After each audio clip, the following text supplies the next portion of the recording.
All right, let's dive into an intriguing journey through the corridors of Indonesia's law enforcement. On one hand, they're seen as heroes, guardians of peace in the bustling streets and lush landscapes of Indonesia. But on the other, controversies swirl around them like the unpredictable winds during monsoon season. Join me as I peel back the layers of this complex institution. What really goes on behind the badge? Stay tuned to find out. Assalamualaikum warahmatullahi wabarakatuh. Hello everyone, my name is Nathan Gendong Widyatmaka. I am from Solo and currently studying at Universitas 11 Maret, majoring in chemical engineering. Today, we're going to talk about law enforcement in Indonesia. Many people say that law enforcement here can be considered good, bad, or just okay. So, why is that? Let's analyze it together. Fenomena hukum di tahun 2023 melahirkan berbagai opini dan rapor penegakan hukum. Mengambil contoh dari review yang dikeluarkan oleh World Justice Report, indeks negara hukum di Indonesia di tahun 2023 masih merah, atau sama dengan tahun sebelumnya, yakni 0,53 dari skala 0 sampai 1. Skor ini mengindikasikan stagnasi pada upaya. First, let's look at the positives. Law enforcement in Indonesia has made some achievement.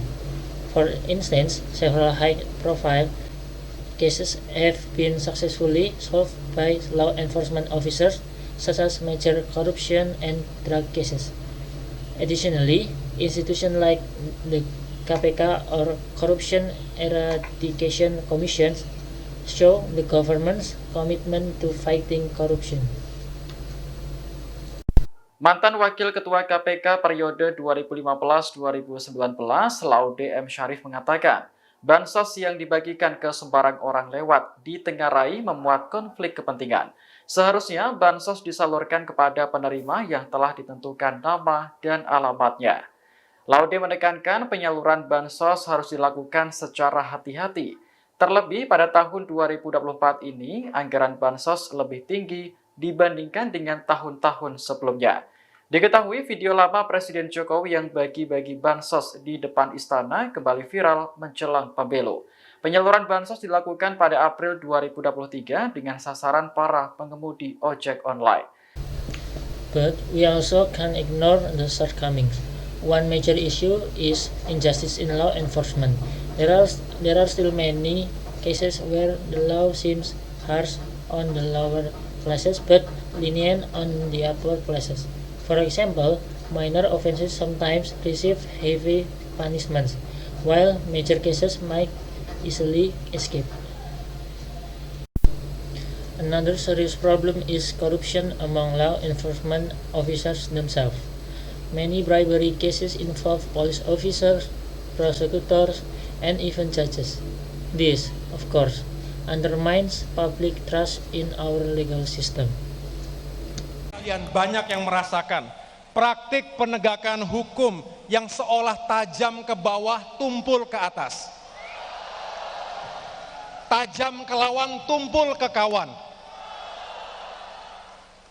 Kita tahu, mengamankan kawan politik dari proses hukum adalah obstruction of justice atau menghalangi penegakan hukum.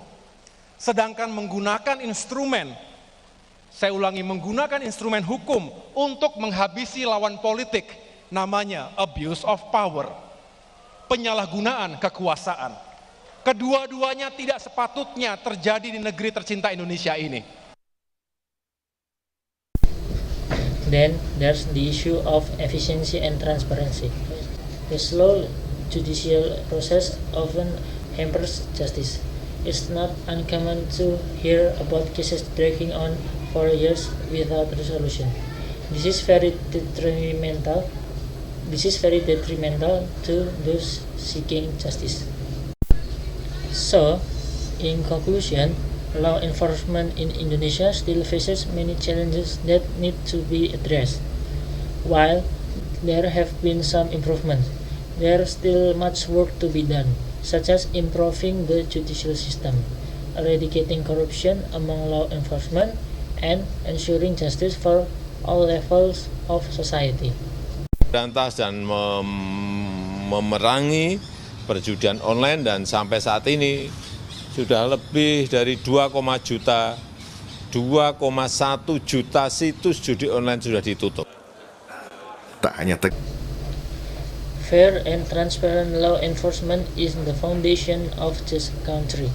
Let's, as the younger generation, remain critical and actively contribute to improving Indonesia's legal system. Thank you so much for spending your time with us today. We hope you enjoy the content and found it useful.